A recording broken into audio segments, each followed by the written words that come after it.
There you go. Rite of passage. If there were exams in kissing, I'd get a distinction. Well, I would for theory. I've yet to move on to the practicals, but I'll be ready. Along with my research, I'd also spent 6 months badgering me ma to let me go. Nothing on this earth was going to put any obstacles in my way. I was going to my first ever rights play disco, and I was going to kiss Sean Byrne, a boy with the body of Bieber, the hair of Styles, and the eyes of Zayn Malik. A love god. My mate Kate had a list of boys she was going to meet. Kate was an Olympian when it came to meeting boys at discos. She'd been to rights, and had even been to the dark side on one occasion, Wes. But I didn't want to tick off a list. I just wanted one long, lingering moment, a memory that Sean and I would share on our wedding day. Why is it called play? I don't like the sound of that for a start, me ma had said. Always with the bleeding questions. It's called play because it's full of players, and we all know what games players like to play. Look, Ma, everyone is going. You can ring Annie's mum. She's really holy in that. She'd only let her daughter go if it was safe.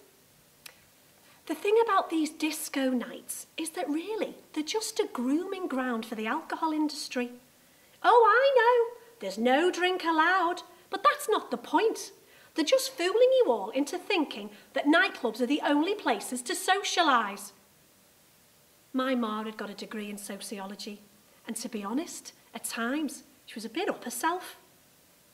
That Monday morning, standing at the bus stop, I was feeling on top of the world. She'd finally said yes. That's when I heard his voice.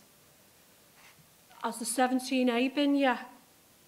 I turned to reply, but the heavens opened and down flew funny-looking cherubs that sat on the love god's Bieber-like shoulders.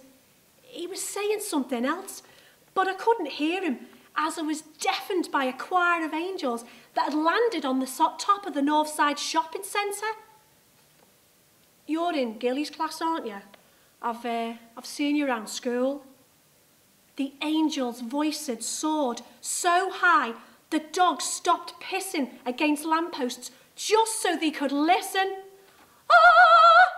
He had seen me around school. Are you going to Rights this Friday? It'll be shite like, but there's nothing better to do. The rest of the week was a daze. I kept reliving that moment at the bus stop. Friday night arrived, and after 4 hours of preparation, my ma said, "You're wearing tights under those shorts." But why? Protection from a biting wind and wandering hands. I was so morto for her, I didn't even bother rowing. Within 10 minutes of walking into Rights, I'd lost Kate.